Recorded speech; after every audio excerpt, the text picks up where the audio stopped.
আসছে মুসলমানদের দ্বিতীয় বড় ধর্মীয় উৎসব কোরবানির ঈদ। এই ঈদকে ঘিরে পশু মোটাতাজা করায় ব্যস্ত নওগাঁর খামারিরা। তবে ন্যায্য দাম পাওয়া নিয়ে শঙ্কিত তারা, কারণ পশুখাদ্যের লাগামহীন দাম বৃদ্ধিতে বেড়েছে সব ধরনের খরচ। এতে দাম বাড়বে গরুর। এছাড়া নওগাঁ সীমান্ত এলাকার জেলা হওয়ায় অবৈধভাবে গরু আসা নিয়েও চিন্তিত খামারিরা। নওগাঁ থেকে কাজী কামাল হোসেনের তথ্যচিত্রে ডেস্ক রিপোর্ট। কোরবানির ঈদের বাকি আর মাত্র 1 মাস, তাই ব্যস্ততা বেড়েছে নওগাঁর খামারিদের।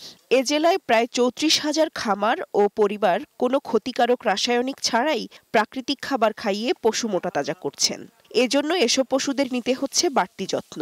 আর কিছুদিনের মধ্যে এসব গরু পাঠানো হবে বিভিন্ন হাটে।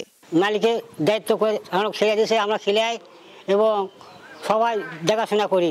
দেশি খাবার খেলাই, ইঞ্জেকশন কিছু করি না। ঈদ উপলক্ষে গরু বড় করি, এখান থেকে বিক্রি হয়, দালালেরা নিয়ে যায়, হাটে বাজারেও নিয়ে যাওয়া হয়।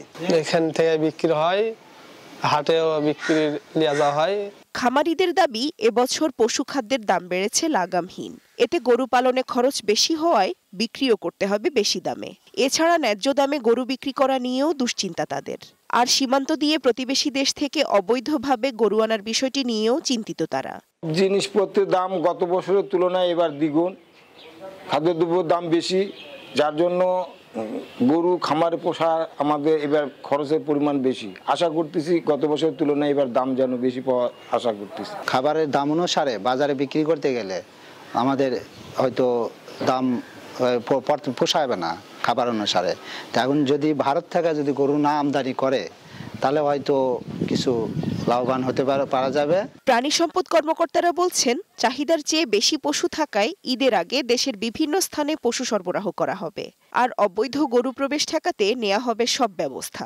দেশীয় খাবার দিয়ে তারা গরু মোটাতাজাকরণ বা হৃষ্টপুষ্টকরণ করেন, আমাদের জেলার চাহিদা মিটে আমরা অন্যত্র বিক্রি করতে পারবো।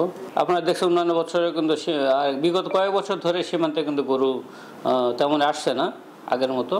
ফলে আমরা এই ব্যাপারে এখনো কঠোর পদক্ষেপ নেব ইনশাল্লাহ। এবছর নওগাঁয় কোরবানির পশুর চাহিদা 3,78,759টি, কিন্তু প্রস্তুত করা হচ্ছে 7,28,000-এরও বেশি পশু। Global television news desk.